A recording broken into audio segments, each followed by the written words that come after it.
explorar esta vida cada minuto. El transcurso de mi rima es cosa de los días. Las veredas frías, las balaceras, niños duermen.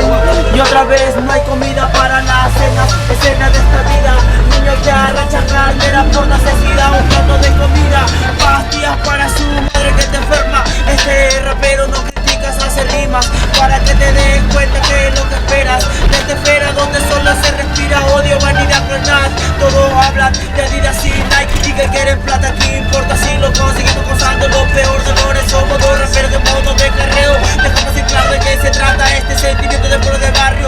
Y es por eso que todos los días en todos los barrios dejo en claro de qué se trata este sentimiento de pueblo de barrio. Muchos me miran raro, otros me dan la mano, pero yo prosigo mi progreso, para disparo con todos los brazos que tengo, con toda la fuerza que llevo defiendo mi suelo. Sé que abusan del pueblo, subo un impuesto, lo que escribo, todo lo invento, nada le miento, nada floreo. Sé lo que siempre cosecho, y por eso te lo bueno y lo malo. Y salgo a la calle sin miedo a la muerte, aunque la vida te trate con palo. Encuentre más malo que bueno y siempre me digan que somos un par de locos por seguir haciendo esto.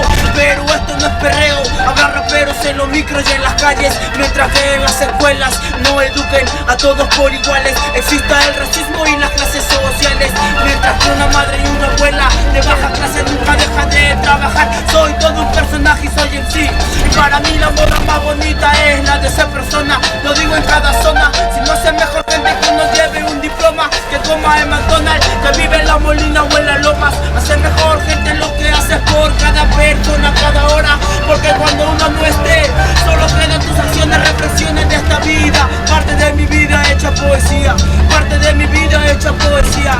El carro es mi tarima y esto es algo de mi lírica, para mi ciudad, para mi pueblo, para mi gente. Mi manera de pensar es otra, no voy a descansar con mis prosas. Muchas murallas se presan